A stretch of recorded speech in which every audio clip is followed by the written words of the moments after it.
एक ही बात ने अक्सर दिल तोड़ा है ना, कि आप लाइफ में फेल हो गए, आप अपनी लाइफ में कुछ नहीं कर पाए। और भी ऐसे बहुत सारे सेंटेंस जो कहीं ना कहीं इंसान को इतना ज्यादा डिमोटिवेट कर देते हैं कि वो शुरू से शुरू करने में इतना ज्यादा डरता है और इतनी ज्यादा ओवर थिंकिंग कर लेता है कि उसे लगता है कि अब उससे नहीं हो पाएगा। एंड द थिंग इज कि अब हम थोड़े से अवेयर होते जा रहे हैं इस चीज को लेकर कि यार फेलियर्स तो बहुत ज्यादा जरूरी है ना। बिकॉज जब तक हम फेल नहीं होंगे, जब तक हम चीजें सीख ही नहीं पाएंगे कि हम गलतियां कहाँ कर रहे हैं। अब एक मैं बहुत बेसिक सा अगर एग्जांपल लूं तो एक मूवी थी, आप लोगों ने भी देखी होगी, आशिकी 2। तो उसका सॉन्ग सबको बहुत पसंद आए, उसकी स्टोरी भी अच्छी थी, पर तो उस चीज से हमने एक्चुअल में क्या सीखा। मतलब सबके अपने ओपिनियंस रहते हैं, और यहाँ मेरा अपना ओपिनियन उस मूवी को देख के यही रहा कि उस एक्टर को बहुत इजीली सक्सेस मिल जाती है। मतलब उसको कोई ऐसा हार्ड वर्क नहीं करना पड़ता, कोई स्ट्रगल नहीं करना पड़ता, और डे टू डे वो इतना ज्यादा तरक्की कर लेता है कि एक एक जो अचीव करने में लोगों को सालों लग जाते हैं, वो कुछ ही टाइम में उस चीज को अचीव कर लेता है। बट और वहीं से कहीं ना कहीं उसकी उल्टी जर्नी स्टार्ट होती है। मतलब एक पॉइंट होता है कि लोगों को लगता है कि हम इस पॉइंट तक पहुंच जाएं, वही सक्सेस है।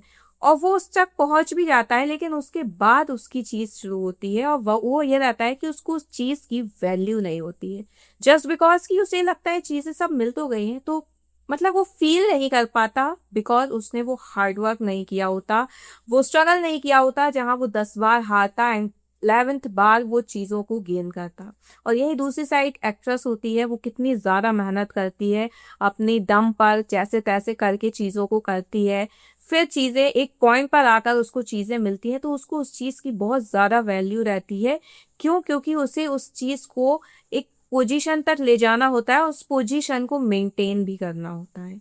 तो एक बहुत बेसिक सा एग्जाम्पल था एक मूवी का, बट ऐसे ही रियल लाइफ में होता है। आपने देखा होगा कि जो बहुत ही स्पीडली बढ़ते हैं, वो कहीं ना कहीं बहुत स्पीड से नीचे गिरते हैं, जस्ट बिकॉज कि उन्हें उस चीज की वैल्यू नहीं हो पाती है, क्योंकि उन्होंने उस रास्ते पर नहीं चले होते हैं, वो फेलियर्स की रातें नहीं देखी होती हैं, वो लोगों के ताने नहीं सुने होते हैं। तो उन्हें लगता है कि ठीक है, अब बहुत इजी वे में चीजें मिल गई हैं, और फिर वहां से उस चीज का डिसरिस्पेक्ट शुरू होता है।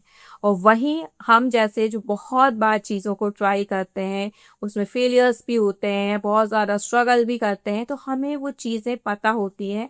एंड एट द मोमेंट जब हमें वो चीज़ मिलती है, तो हमें उसकी वैल्यू तो रहती है भाई। ठीक है, कुछ टाइम तक के लिए रहती होगी, लेकिन रहती है। क्यों? क्योंकि हम उस चीज के लिए दिनों रात लगे रहे। तो एक जो ये माइंडसेट कर दिया गया है ना कि फेलियर से आप बहुत ज्यादा डिमोटिवेट हो जाते हो, अपने आप को फेलियर समझने लगते हो, लूजर समझने लगते हो। तो अगर इसकी जगह आप ये माइंडसेट करो कि अगर आप फेलियर हुए हो, तो कहीं ना कहीं कुछ चीजों की कमी रही है, और उस चीजों को आपको और अपग्रेड करना है, और इन चीजों में लगे रहना है। बिकॉज ऐसा नहीं है कि एक बार आप चीजें छोड़ कर बैठ जाओगे तो लाइफ सिंपल होगी। कुछ टाइम बाद आपको फिर से रिग्रेट होगा कि क्यों मैंने फिर से शुरू नहीं किया, या क्यों मैंने फिर से ट्राई नहीं किया।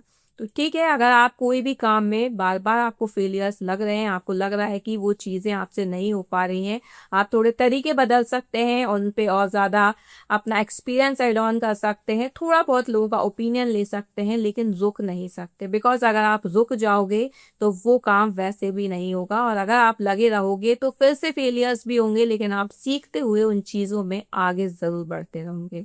तो बस आज की वीडियो में इतना ही कि अपना माइंडसेट ये करें कि अगर आप फेलियर हुए भी हो, तो आपको उनसे सीख कर और चीज़ों में अपग्रेड कर कर काम करना है, ना कि ये कि आप फेलियर हुए हो तो आप डिमोटिवेट हो गए हो। ये लाइफ है, चीज़ें चलती रहेंगी, लेकिन अगर आप रुक जाओगे तो सीरियसली आपकी लाइफ रुकेगी और किसी की लाइफ नहीं रुकेगी।